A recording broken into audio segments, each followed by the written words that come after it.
Hello guys and welcome to Firestorm gameplay and first impressions. So what you're seeing here today is gameplay and highlights from a recent capture event that I went to in Stockholm a couple of weeks back, and I want to say that I got to play for around 2 hours and we did solos and squads, and what you're seeing here is my first solo win in Firestorm, dropping into the game here.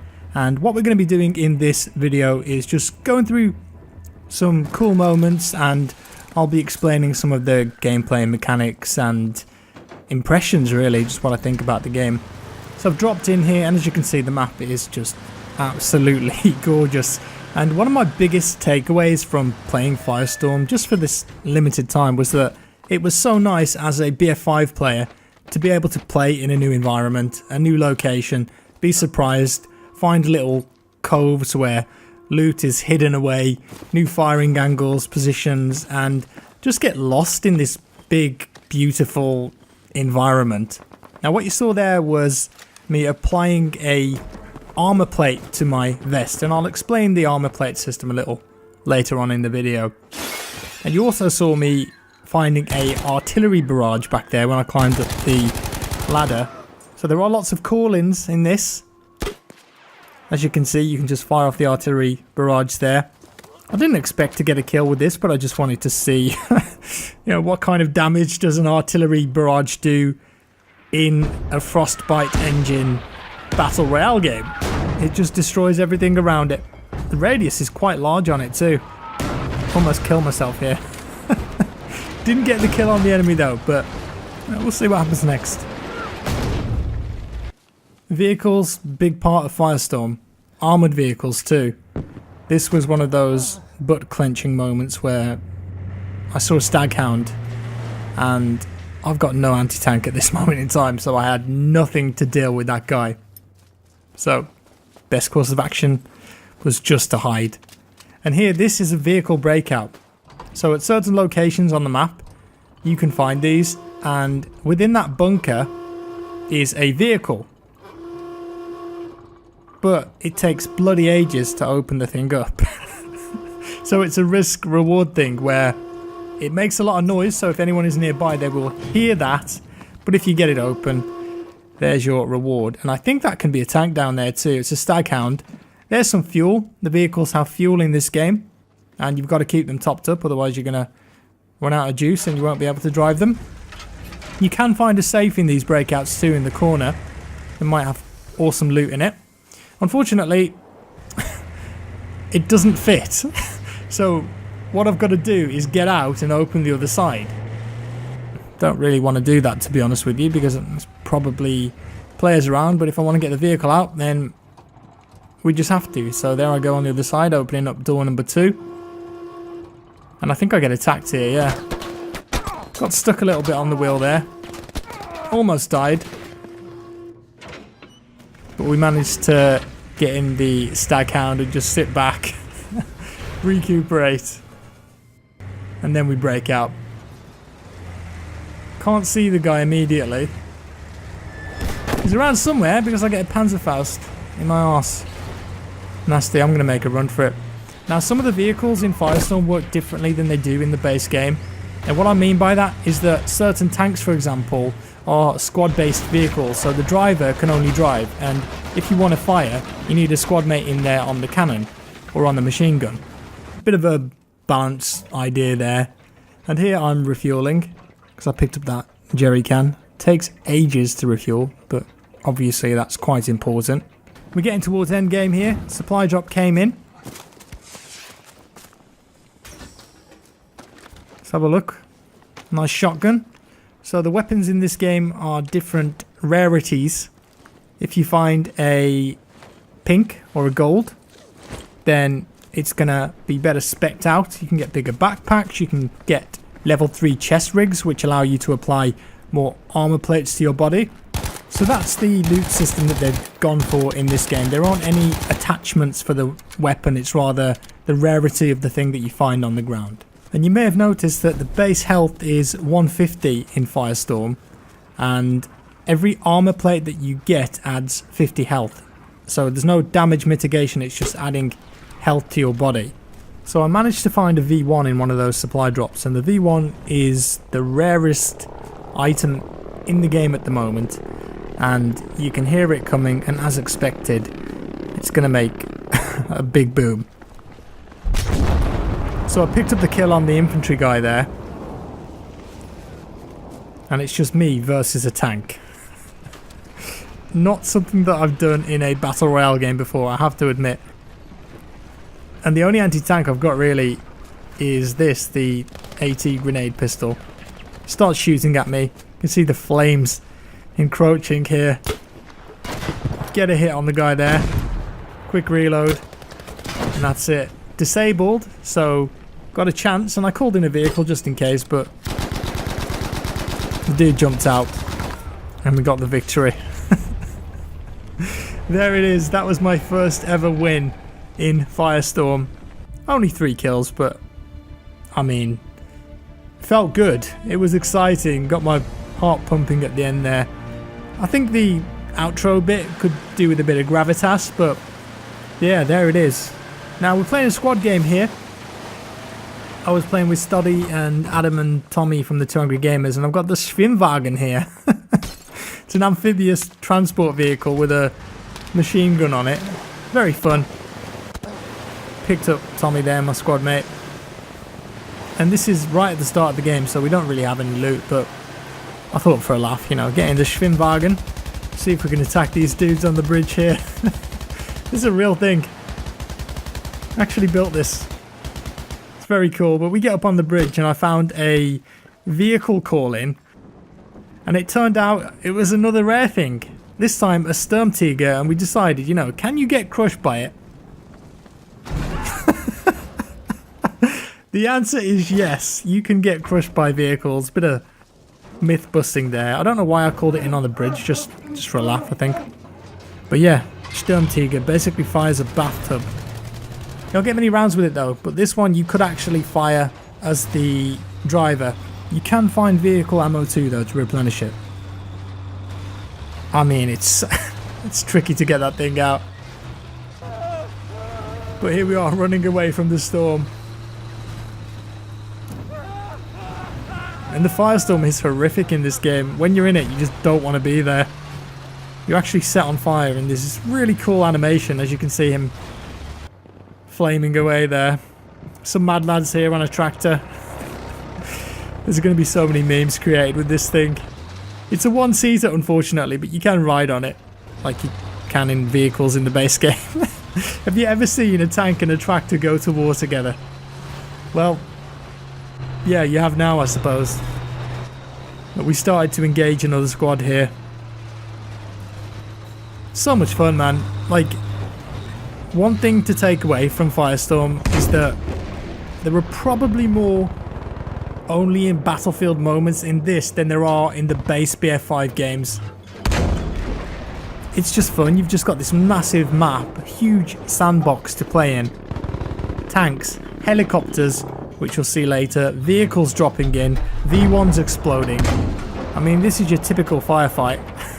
They're not all like this, of course. It's not always this chaotic.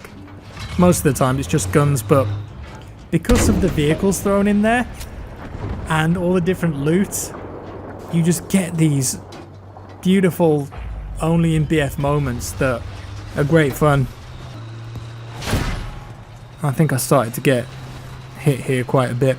Enemy squad. I had quite enough of the Sturmtiger. Nasty. There's a lot of anti-tank in the game. I don't think tanks are going to be a problem really. But unfortunately at the moment in certain vehicles like the Sturmtiger, if you get blown up, it doesn't knock you out, it just instantly kills you, so you don't have a chance to be revived. So I'm hoping that they update that. I'm pretty sure that they will. Now one thing that you may have noticed is that the map is big, but when the round starts, the firestorm is already in a random location. So one round will not use the entire map, as you can see I'm bringing it up there to demonstrate. And I think this is for pacing reasons. This is only a 64 player battle royale. Will they try more in the future? Maybe. For now, it's 64 solos and squads at launch, and they're going to add duos I think in April, they said. But when you start the game, you're forced to jump within that allocated play space. And to be honest with you, from the amount of rounds that I played, I liked it. The average round time I think was around like 18 to 22 minutes, and I didn't really notice any downtime or lulls in the early game or mid game. It always felt like there was something going on, like a squad fight, or you could hear someone opening a breakout or capturing an objective, and you'll see that soon. The down player there.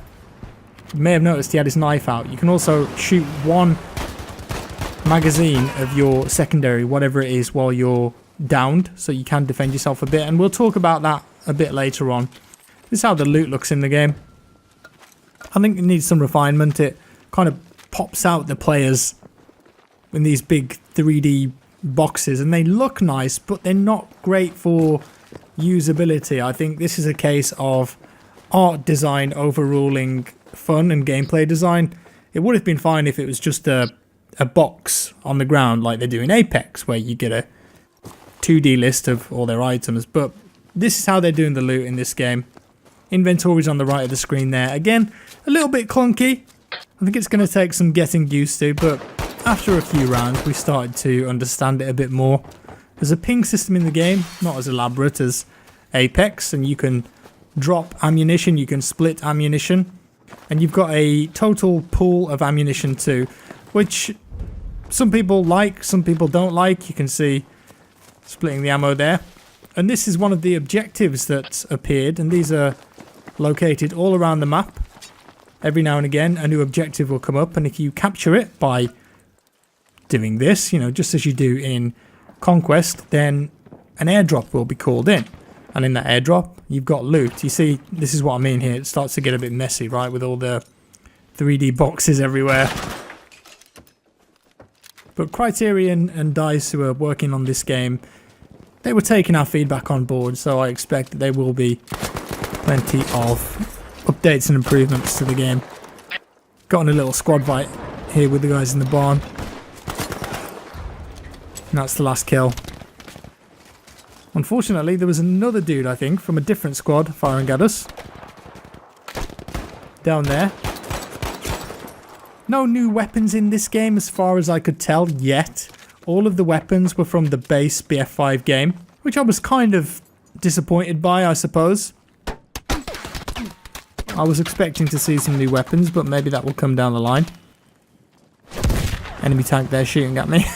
And really, yeah, I've got to back away from that, run back to my squad. Bandages, you can heal yourself here.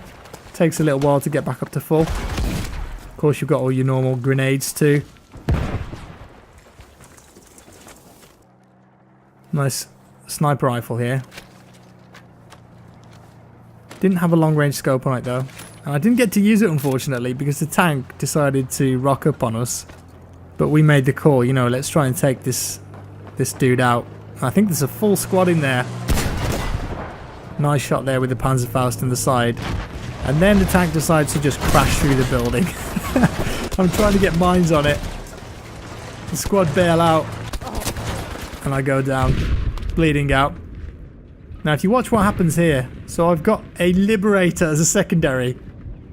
How many shots you get before you reload on that? One. And the enemy just crawls towards me here and starts meleeing me to death. I think that's going to be more annoying than anything, because it's going to mean that when you're down and there's another down player next to you, you're more than likely just going to get thirsted straight away, or you'll thirst the other person. And there's no respawn mechanic in this game like there is in Apex, and that's a really nice feature of BR. So I think people will miss that, but this is more of a hardcore BR game, I suppose, than Apex is. Helicopter here, the Fletner. Oh, you won't believe, guys, it is so much fun to have a helicopter in BF5. You don't understand how much you've missed transport helicopters until you play this, and you're like, damn, they just create so many cool battlefield opportunities. And they're transport vehicles in this game. Look how awesome that thing looks. Of course it's a 4-seater too. Look at it, it's gorgeous, isn't it? Beautiful. There's no guns on it, but you can sit on the side and you can sit in the back and use whatever you want, really. So you could be anti-tank, anti-infantry. If you're a good shot, it's going to be difficult. Use this to get around the map. Just taking in the scenery here. Flying towards the new zone. And here I think there's a roadkill. Squash. Whoever that was had a really bad day. Sports car. Look at this. What is that? I think that's the fastest ground vehicle though, so if you want to get from A to B fast, that's what you want. Nice and red though, so you're going to stand out like a sore thumb. Maybe you just want attention.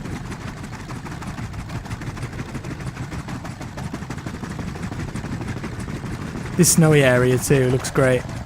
Kind of different biomes as you move around the level. I think there was an enemy helicopter over there. So more than one at a time can be up in the air. Couldn't really get a shot. But there's potential here, isn't there, for shooting helicopters out of the sky? Using dynamite. All sorts of stuff. Those BF moments that you can't do in the base game, really. You could have that here. Big explosion there. Not sure what that was, didn't get to see. But we found ourselves in a squad fight here, and there's a tank too. It's gonna get spicy. And you guys know how I feel about BR on Frostbite. It's something that I've wanted since PUBG first came around and I was hooked on that game. And it doesn't seem to me that this is just a PUBG clone, and I think the introduction of the vehicles is an interesting aspect. Having played it, I think I've changed my mind on it. What will the meta be? Will it be a problem? Well, we'll have to see. Don't know why I attempted to kill that guy with a shotgun first rather than switching to my M1, but we all make mistakes, don't we? Got the finish there and all the loot poops out of him. There are a few noticeable areas on the map. That's one criticism that I have of the map though, that it doesn't really feel like an arena, so to speak. And what do I mean by that? Well, if you think of other battle royale games like PUBG, Fortnite, Apex, in PUBG you've got really iconic areas, right? Like you've got Pachinki, you've got Georgie, you've got the big bridges. In Fortnite you've got areas like Tilted Towers or Retail Row, the new volcano area that's popped up with the pirate ships. And while this graphically looks incredible, I didn't really get those individual iconic area vibes from the couple hours I spent playing the game, but maybe that's just because I've only played it for a little while and it's going to take a bit to experience everything and for the memories to start forming from the gameplay.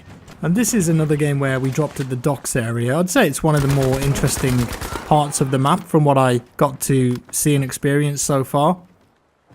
Down the guy, but then start getting shot at.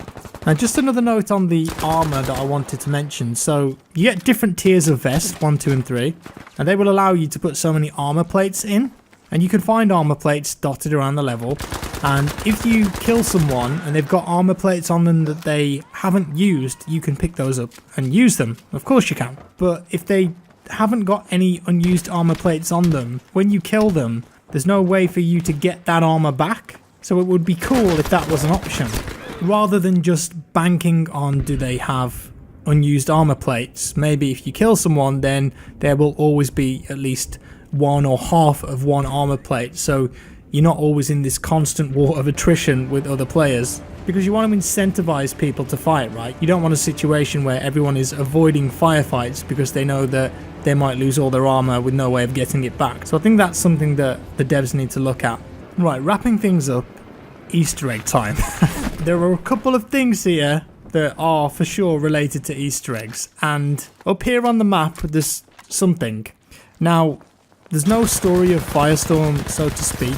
It doesn't explain to you at face value why paratroopers are dropping into an island and why there's a ring of fire and everyone is killing each other. But apparently the story of Firestorm and this environment and what's going on here and this Sulis thing is here if you want to find out about it. And this weird Sulis thing in the ring of fire, this is definitely something. I bet that there are multiple versions of these scattered across the level and you've got to activate them somehow, and it reveals some thing. I don't know what, an Easter egg, information. There's an air of mystery and pseudoscience here. It's cool. I like the vibe that they're going for with this stuff. It feels very Phantom Program, and I know for a fact that there's going to be some mad Easter egg stuff in Firestorm, and I'm really excited to get stuck into it. Also, in the lobby area, there's something going on, and there are a couple of doors that look like they might open, and also these cans which are scattered around the lobby area. They're definitely there for a reason, because some of them are hidden in alcoves and behind boxes on shelves. I'm thinking that if you hit them or shoot them in a certain order, then that's going to either do something in the lobby area or enable the next step or something when you drop into the game. So I'm really looking forward to getting stuck into this stuff and uncovering what the story is here, because it feels a bit freaky at times and I just love the vibe. Wrapping things up, guys, I think I've explained most of the stuff that Firestorm has to offer there. It's going to have looking for group matchmaking, so if you don't have any friends you could squad up. I don't know if it's got a reconnect feature if you crash or whatever reason. I don't think it has that at the moment. Will it in the future? I don't know. The spectator mode, when you're dead, you can't view your teammates in first person. Kind of annoying. I think there is a spectator mode for the game too. So if you just wanted to watch a match or film some cinematics, you could do that. Maybe potential for esports competitive there if they add RSP in the future. If you already own BF5, it's free. It's just going to be updated and added to the game as a permanent addition. That's great. But on the flip side, we all know this should be a standalone. It should be free to play. And really, it's going to live or die on how regularly it gets updated. Is this going to be a game mode that Criterion and DICE actually commit some devs and time to and keep it regularly updated with changes to the map, new maps, new content, vehicles, weapons, a battle pass of some sort? I don't know. We haven't heard anything about that stuff. So it does feel a bit like they're just going to leave it as it is. And I think that's totally the wrong call, because they could have something really special on their hands here. But it could be, and I'm just hypothetically speaking here, that DICE are working on their own standalone Battlefield Battle Royale game. And this was a bit of a test bed for that to see, does it work? How does it feel? But I just hope that they don't just leave this as it is and they are committed to it, because it's so cool to play Battle Royale in BF5 on the Frostbite engine. It's something different, and as I said in the previous video on Firestorm, I hope that they do some kind of Firestorm edition of the game that's a lot cheaper, or offer free weekends to get people playing this. It's not to everyone's taste, of course. There are some Battlefield players who just don't enjoy Battle Royale, and that's absolutely fine, but I say why not both? I mean, I love Battlefield, I love Conquest, everything that the game has to offer, but at the same time, I'm a fan of these new emerging genres, and I think that Firestorm is a good fit for the Frostbite engine, and I definitely had fun here, but I just hope that the update cadence is good on it. And there are a few gameplay things that I don't agree with, but it's just subjective, and the loot system definitely needs improving because it's just a bit clunky at the moment. The inventory in general take a bit of getting used to. I'm sure that we're going to get updates on that though. But there it is. This will be available on the 25th of March to all BF5 players, so try it out, see what you think, and based on what you've seen and heard today, let me know your thoughts down in the comments below. Are you more interested or less interested in Firestorm now that you know more about it and you've seen some gameplay and details? And of course there are plenty of other content creators who went to that capture event, so don't just take my impression of it. Me personally, I think it's going to be hot for a few weeks, and I'm really looking forward to getting stuck into it when I can play it on my own PC. As I said, I just hope that it gets updated more often than not. And that's all for today, folks. If you enjoyed the video, give me a like. If you didn't, a dislike. Subscribe for more, and I'll see you in the next one.